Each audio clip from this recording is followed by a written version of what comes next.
vídeo anterior estuvimos viendo la incompatibilidad entre masonería y cristianismo y muchos seguramente se estarán preguntando cómo se relaciona la masonería con el resto de religiones, ¿no? Por ejemplo, con el judaísmo. Particularmente con el judaísmo, concretamente más con el sionismo. Este es uno de los temas más controvertidos dentro de todo este mundo que llaman de conspiración, ¿no? Que rodea la masonería. Y diría que es uno de los que más interesan, ¿no? Junto con seguramente la relación entre masonería y poder o la relación entre masonería y el luciferismo, que también veremos en otros vídeos. En este en concreto voy a explicar la relación entre masonería y judaísmo, para lo cual voy a hacer un repaso de diferentes cosas. Voy a revisar lo que dicen algunos de los masones más eminentes, como pueden ser Albert Mackey o Albert Pike, sobre la relación entre masonería y judaísmo, y también voy a analizar el otro punto de vista, ¿no? Desde el judaísmo, cómo los judíos ven la masonería. Luego también analizaré qué son las logias B'nai B'rith, qué relación hay entre masonería y judaísmo con esas logias, y finalmente hablaré del sionismo, ¿vale? Particularmente del sionismo y también de los protocolos de los sabios de Sion. Pues como decía, voy a comenzar con el punto de vista de los masones respecto al judaísmo. Voy a comenzar mencionando la visión de Albert Mackey en su libro Simbolismo de la masonería. Esto ya lo mencioné hace 2 vídeos, en la parte número 5, cuando hablaba de hermetismo, alquimia y cábala, pero creo que también tiene sentido traerlo a este vídeo, pues por lo que vamos a ver a continuación, ¿no? Albert Mackey hablaba de un origen primitivo de la masonería que llamaba masonería pura, en la cual los descendientes de Noé, los descendientes directos de Noé, eran los que tenían el conocimiento ancestral primitivo transmitido por Dios a Noé, mientras que había otro conocimiento que estaba sesgado, que estaba manipulado, que era lo que Mackey denominaba masonería espúrea. Vamos a ver textualmente cómo lo describe Albert Mackey. El conocimiento íntegro se reservó únicamente para los descendientes directos de Noé. El parcial se dio a los sacerdotes y filósofos, y más tarde a los poetas de las naciones paganas a quienes se iniciaron en los secretos de estas verdades. Los autores masónicos han denominado a la primera clase de doctrina o sistema, es decir, a la enseñanza íntegra, la francmasonería primitiva y pura de la antigüedad, mientras que a la parcial le han aplicado el nombre de francmasonería espúrea. Estos términos fueron aplicados por primera vez, si no estamos mal informados, por el Dr. Oliver, y se aplican de la siguiente manera. La palabra puras a las doctrinas enseñadas por los descendientes de Noé, y la palabra espúreas a las de sus descendientes de linaje gentil o pagano. Los judíos llaman gentiles a los que no son judíos, ¿no? Aquí vemos ya pues, una terminología, ¿no? En este caso gentil, que nos acerca a una identificación entre masonería y judaísmo, ¿no? Prosigue Albert Mackey diciendo lo siguiente. Las masas populares, principalmente las gentiles, otra vez gentiles, desconocían por completo esta verdad divina, piedra fundamental de ambos géneros de francmasonería, la pura y la espúrea, y estaban profundamente sumergidas en los errores y falsedades del culto y de la religión pagana, un paganismo que, como vimos, está totalmente integrado en la masonería de hoy, ¿no? Continúa diciendo, en síntesis, el sistema de la francmasonería primitiva, sin ritual ni simbolismo, pues ha llegado por lo menos así hasta nosotros, estaba constituido únicamente por las leyendas tradicionales en las que se conservaban las 2 grandes verdades de que ya hemos hablado. Eran de carácter completamente especulativo, sin admitir ningún elemento operativo, y se transmitieron por conducto de los patriarcas, sacerdotes y reyes judíos, sin alteración, aumento ni disminución hasta la época de Salomón y de la construcción del templo. Aquí ya directamente dice que fueron transmitidos únicamente por los judíos, el conocimiento puro primitivo, ¿vale? Estamos viendo ya una relación directa entre conocimiento puro de la masonería y judaísmo. Y más adelante en su libro, para finalizar ya con la visión de Albert Mackey sobre la masonería y judaísmo, dice lo siguiente, y esto ya es pues quitarse la careta y reconocer lo siguiente.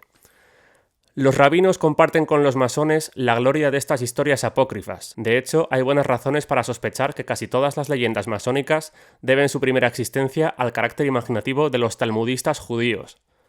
Esto ya es claro, ¿no? La relación de la masonería y los talmudistas judíos. Masonería y judaísmo totalmente relacionados. Y saliéndonos ya de la visión de Albert Mackey, podemos recurrir a otros textos masónicos, por ejemplo, a las mismas constituciones de Anderson, que recordemos que son el texto fundacional de la masonería especulativa, la masonería moderna que tenemos hoy, en 1723, que fue la fecha en la que se publicaron estas constituciones. Pues aquí también empezamos a ver esta relación entre masonería y judaísmo, ¿no? Por ejemplo, vamos a ver lo que encontramos sobre Moisés en las constituciones de Anderson.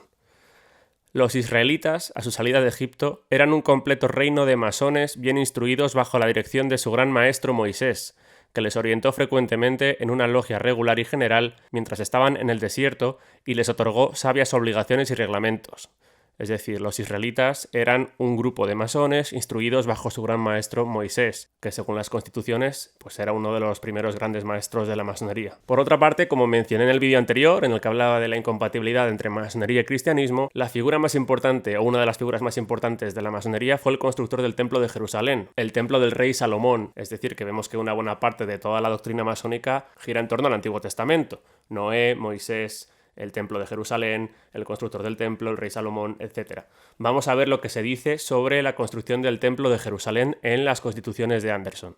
Debemos afirmar con garantía que, por muy ambiciosos que hayan sido los paganos en cultivar el arte real, que es como se conoce también a la masonería, nunca se llegó con él a tal perfección hasta que Dios condescendió en instruir a su pueblo elegido, es decir, a los judíos, para preparar el tabernáculo o en la construcción de esta magnífica casa, hecha para especial brillo de su gloria, donde él residía entre los querubines sobre el propiciatorio y desde allí dio frecuentemente respuestas con oráculos. Pues nuevamente vemos aquí el pueblo elegido, los judíos, la relación con el templo de Jerusalén, etc. Ahora me gustaría mencionar un libro que he tenido ocasión de leer, bastante reciente, del año 2017, escrito por un maestro masón que también es judío. En este caso me refiero al libro de David Aliaga, La menorá y el compás. Este libro de aquí. Este libro es muy interesante porque el propio David Aliaga se pregunta en este libro, fue la motivación de escribir este libro, si es compatible la masonería con el judaísmo. Es decir, si él, siendo judío y siendo masón, está haciendo bien o si está incurriendo en algún tipo de error teológico, ¿no? Pues lo primero que hace este autor, para salir de dudas, es buscar qué se ha dicho por parte de otros rabinos, de otros judíos previamente, sobre la masonería, y proporciona bastantes citas al respecto. Vamos a ver algunas.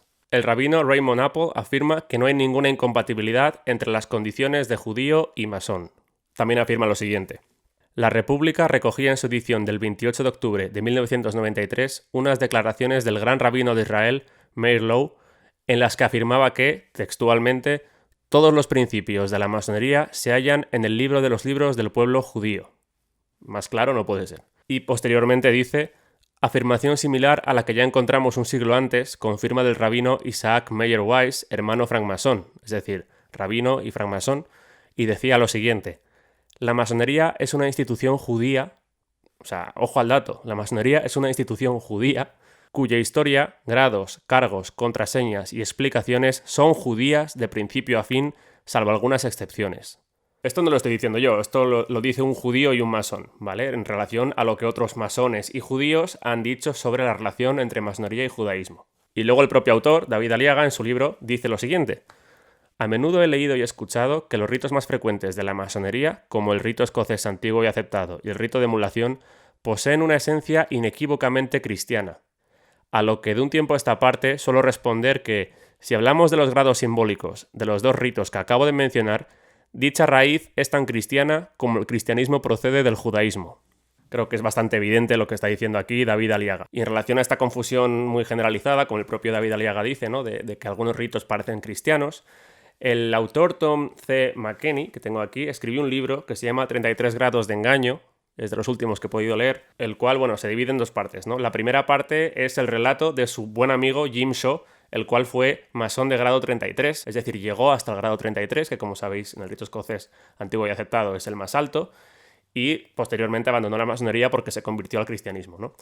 Pues aquí en este libro, Tom C. McKenney dice que la gran mayoría de masones que están en los grados más bajos están convencidos, y es así, dice, están realmente convencidos de que hay una relación entre masonería y la Biblia, ¿no? Porque el libro sagrado que tienen que besar, bajo el que tienen que hacer el juramento y tal, en la mayoría de países de Occidente es la Biblia, ¿no? Por eso dicen, no hay ninguna incompatibilidad entre masonería y cristianismo porque la masonería está fundamentada en la Biblia. Pues lo que dice Tom C. McKenney en este caso es que esto no es así, es que en realidad el libro en el que se fundamenta toda la doctrina masónica no es la Biblia, sino la Cábala. La Cábala, como recordaréis, y ya hablé de esto 2 vídeos atrás, en el vídeo número 5, es la rama mística del judaísmo, ¿no? Pues según este autor, es realmente el fundamento de la masonería. No sería la Biblia ni ningún otro texto religioso ni sagrado, sino que sería fundamentalmente la Cábala. Y en esto coinciden otros masones muy eminentes, como es el caso de Albert Pike. Albert Pike, ya he hablado de él muchas veces, es uno de los masones más ilustres, ¿no? de la historia reciente de la masonería, y él mismo establece esta relación entre masonería y cábala, ¿no? Vamos a ver algunos de los ejemplos de estas declaraciones de Albert Pike en su libro Moral y Dogma, que lo tengo por aquí. Ya lo he mencionado alguna vez, este libro, y pues aquí Albert Pike es bastante claro al respecto, ¿no? Esto es lo que dice.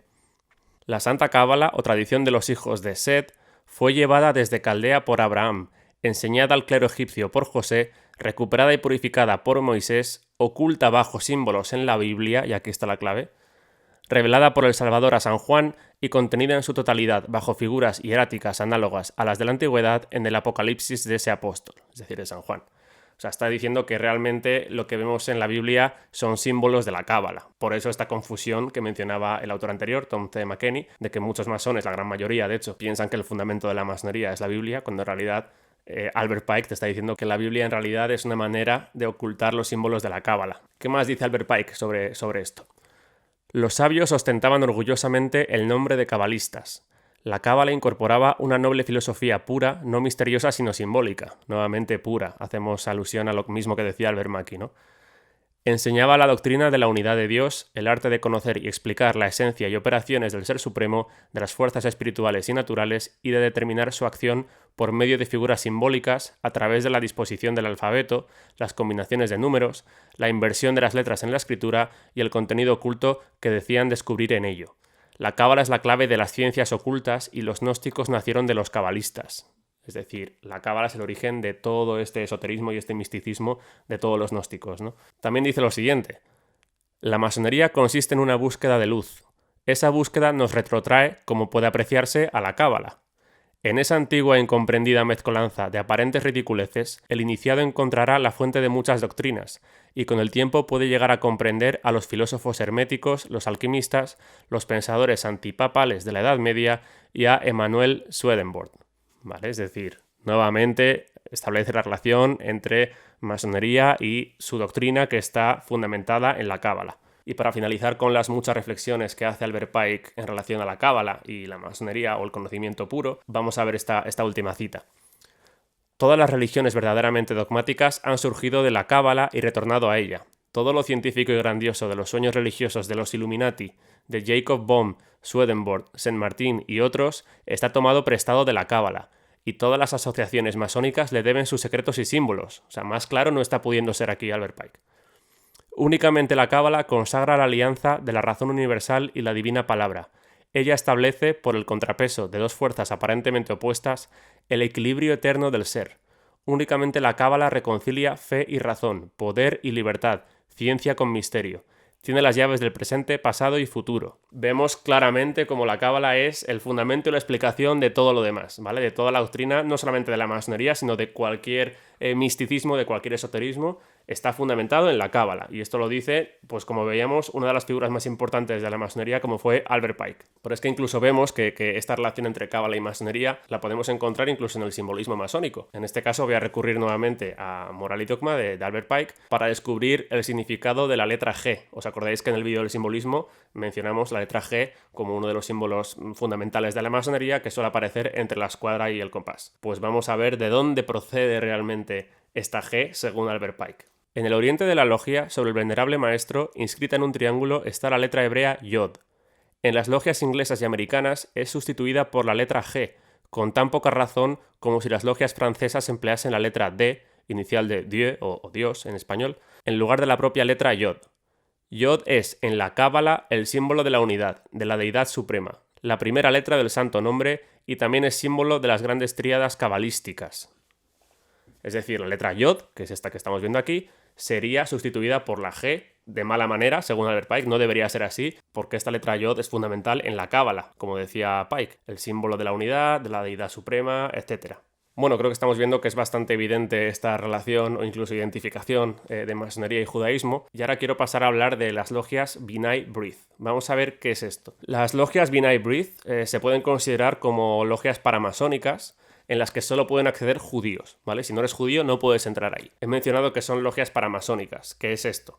Pues se consideran logias paramasónicas todas aquellas que tienen ciertos rasgos comunes con la masonería, si bien no son reconocidas oficialmente ni por las grandes logias ni por los grandes orientes.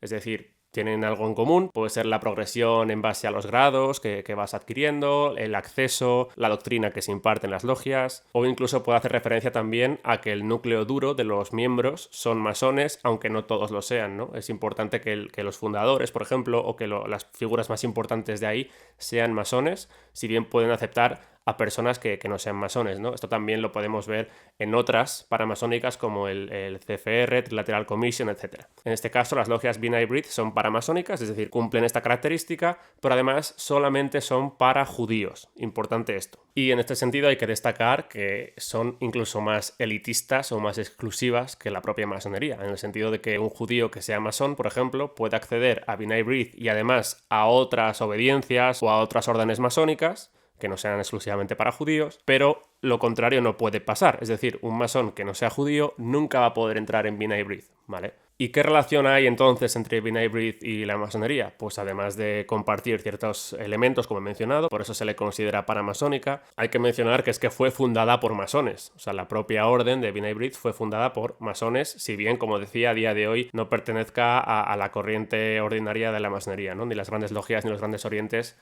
reconocen a B'nai B'rith como masonería per se. La organización B'nai B'rith fundó la Liga Antidifamación, cuyo objetivo es, según ellos, literalmente, mediante apelación a la razón y la conciencia, y si es necesario a la ley, detener la difamación del pueblo judío. Es decir, es una liga para proteger al pueblo judío. Y según algunos expertos en masonería, como por ejemplo el padre Manuel Guerra, las logias B'nai B'rith tienen una fuerte presencia en Hollywood, ¿vale? Por esa razón vemos tantos directores de cine que son judíos y tantos actores en Hollywood que son judíos, ¿no? Porque tienen mucha presencia allí. Y en ese sentido, volviendo al tema de la Liga Antidifamación y la relación con Hollywood, podemos ver un ejemplo de las acciones de la Liga Antidifamación o de B'nai B'rith en el alegato que hicieron contra Mel Gibson y la película La Pasión de Cristo, porque en La Pasión de Cristo los judíos no salen muy bien parados en su participación en la propia muerte de Jesús y se ofendieron. Y bueno, pues aquí en la propia web de la ADL, es decir, la Liga Antidifamación, aunque está en inglés, pues podemos ver una entrevista que les hicieron en relación a esto, ¿no? Y para finalizar este vídeo voy a hablar del sionismo, ¿vale? Quizá es lo que la gente más espera ver cuando hablamos de masonería y judaísmo, y el sionismo y el poder mundial, ¿vale? El poder mundial lo hablaré en otro vídeo aparte, ahora me voy a centrar en el sionismo. Pues para hablar de este tema tenemos que empezar entendiendo lo que es el sionismo, ¿no? Vamos a ver cómo se define el sionismo según la RAE.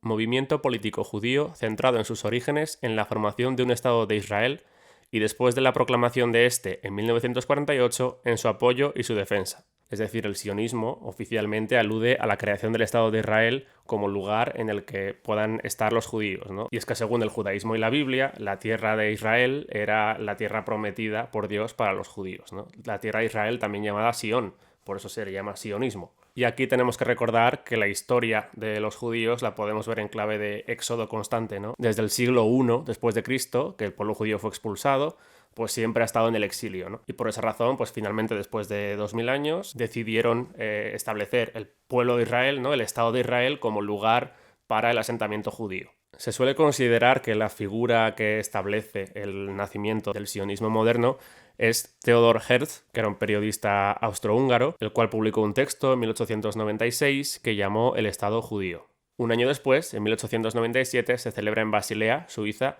el primer Congreso Sionista Mundial. Y este fue el origen de lo que ahora veremos a continuación, que es toda la teoría de los protocolos de los sabios de Sion. Es decir, qué pasó en ese congreso, ¿no? ¿Qué es lo que se dijo? Pero bueno, para resumir, la idea oficial del sionismo es establecer el Estado de Israel como hogar de los judíos, ¿vale? Ese es el fin del sionismo y una vez establecido, defenderlo como tal. Y ahora os estaréis preguntando, ¿y qué relación hay entre el sionismo y la masonería? ¿Hay algún ejemplo en el que podamos ver esto? Para mí un ejemplo claro de esta relación lo podemos encontrar en la familia de banqueros Rothschild, ¿vale? Esta es una familia muy conocida en los círculos de la mal llamada conspiración, porque no hay nada de conspiración. Se sabe que es una de las familias más ricas y poderosas del mundo, con lo cual no sé qué conspiración puede haber aquí. Y sobre los Rothschild podemos ver primero la relación con la masonería. En su propia web, tienen una web que se llama The Rothschild Archive, en inglés, es decir, los archivos Rothschild, en la cual podemos ver lo siguiente.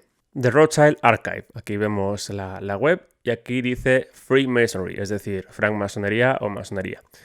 Miembros de la familia Rothschild han estado involucrados con los masones, y lo dicen aquí con orgullo. De hecho, tienen aquí algunas logias cuyos nombres son de miembros de la familia Rothschild, ¿no? Por ejemplo, Ferdinand de Rothschild, logia número 2420. Y aquí tenemos otra logia, que es la logia Concord, número 2492, que también tiene relación con los Rothschild porque el propio escudo de la logia es la de la familia Rothschild, ¿vale? Y además de esta web podemos ver otra en español, que es aparentemente masónica, por incluso el nombre de la web y todo lo que vemos aquí, en la que habla de la familia Rothschild, ¿vale? Todo lo que necesitas saber sobre la familia Rothschild. Pues aquí te habla un poco de la relación de los Rothschild con la logia, ¿vale? El poder de los Rothschild, etcétera, contenido en la familia Rothschild, etcétera, el ocultismo en la casa Rothschild. Y aquí hay una cosa interesante que mencionaré también en otro vídeo, aunque ahora puedo avanzar un poco, que es que las personas que han tenido el privilegio de entrar en las propiedades Rothschild han mencionado que la familia no solo adora a Dios, sino también a Satanás. Esto es una contradicción. Si adoras a Dios, no puedes adorar a Satanás. Incluso tienen una silla reservada y cubiertos en la mesa para él. ¿Vale? Esto, muchos estaréis diciendo, bueno, no hay ninguna prueba de esto, ¿no? Sin embargo, como esta gente tiene un lenguaje propio, que es el simbolismo, como ya vimos en el vídeo del simbolismo, pues podemos ver miembros de la familia Rothschild que portan símbolos que aluden directamente a esto, ¿no? Por ejemplo, tenemos el caso de Philippine de Rothschild, cuyas imágenes, que cualquiera puede ver en internet, pues vamos a ver qué tipo de colgantes usaba esta mujer. Aquí vemos una foto en la que pues tiene un carnero o una cabra. En esta otra tiene otra cabra diferente. Y en esta última, pues ya directamente tiene la cara de un diablo con cuernos y en la parte de abajo una cruz invertida. O sea, que si esto no es satánico, pues que baje Dios y lo vea, ¿no? Y luego también tenemos a otro miembro de los Rothschild, en este caso Lord Jacob Rothschild, que posa en este caso con la artista, que ya mencionaremos quién es y hablaremos sobre ella en otros vídeos, Marina Abramovic, delante de un cuadro que se llama Satán convocando a sus legiones. ¿Vale? Casualmente han elegido posar delante de ese cuadro por alguna razón. Pues bien, una vez vista la relación entre los Rothschild y la masonería, faltaría por ver la relación entre los Rothschild y el sionismo. Y para ello no hay que irse muy lejos. O sea, la propia Wikipedia te relaciona a los Rothschild con el sionismo. Por ejemplo, vamos a verlo aquí. Familia Rothschild.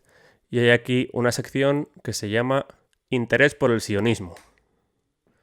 Interés por el sionismo. Los Rothschild fueron partidarios activos colaboradores de la creación del Estado de Israel. Bueno, aquí ya vemos la relación, lo podéis ver, ¿eh? No voy a perder tiempo en esto porque está en internet, o sea, es decir, cualquiera podéis verlo. Y para los que digan que la Wikipedia, y en esto estoy de acuerdo, no es una fuente muy fiable, pues vamos a ver otra fuente, como es por ejemplo el canal Historia. Esta es la web del canal Historia, que habla de la declaración Balfour. Y aquí te menciona la relación entre el sionismo con Lionel Walter Rothschild. ¿Vale? Sionismo, movimiento antisionista, Barón Rothschild. Vale, pues nuevamente tenemos aquí la relación, además te dice, descendiente de la familia Rothschild, un prominente sionista. ¿Vale? Y esto no lo dice Wikipedia, lo dice el canal Historia. Y por eso decía que los Rothschild para mí es un claro ejemplo de esta relación entre poder, porque tienen mucho dinero, es de las familias más ricas del mundo, masonería, porque ellos mismos están orgullosos de defender su relación histórica con la masonería, y el sionismo, ¿no? Como podemos ver aquí.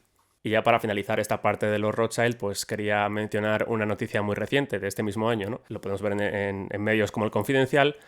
La traigo a colación para que veamos también la filantropía propia de la masonería. Pues aquí decían, ordenan arrestar a 2 banqueros suizos por un fraude millonario a la Hacienda española.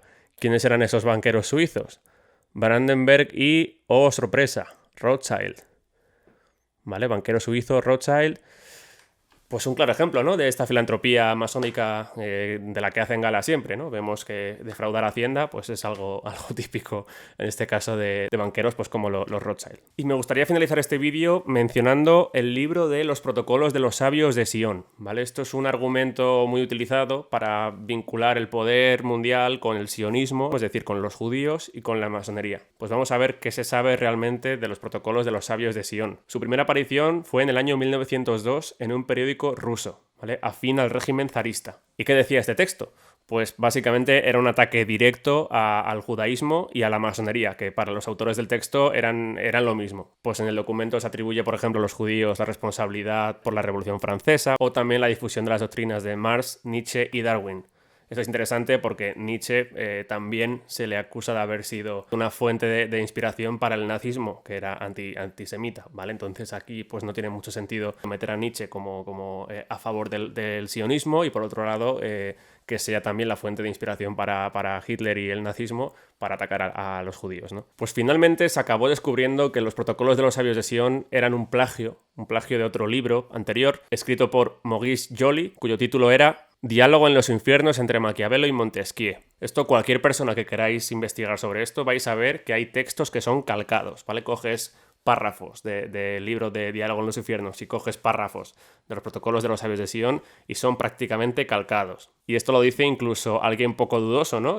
Sobre esto, que fue Ricardo de la Cierva en su libro La masonería invisible, el cual recomiendo leer. Pues el propio Ricardo de la Cierva quita toda credibilidad a los protocolos de los sabios de Sion por esta razón, ¿no? Porque se demostró que era un plagio de otra obra. Y de hecho en esa obra original, la del Diálogo en los infiernos, se atribuye a Napoleón III la causa de todos los males y en los protocolos pues cambian a Napoleón III con los judíos. Pero las acusaciones son las mismas. Y de hecho Ricardo de la Cierva tiene una teoría sobre esto y es que dice que los protocolos de los sabios de Sion probablemente fueron una acción de propaganda por parte del régimen zarista para acusar de todos los males a los revolucionarios, aludiendo a su condición de judíos, que realmente estaban amenazando pues, el régimen autocrático que había en Rusia en ese momento, ¿no? Pero vamos, que en cualquier caso no hace falta recurrir a los protocolos de los sabios de Sion para ver una clara relación entre masonería y judaísmo, como creo que ha quedado bastante claro en este vídeo, ¿vale? Es decir, no hace falta. O sea, los protocolos de los sabios de Sion no hace falta ni meterlos en la ecuación para ver esta relación entre masonería y judaísmo,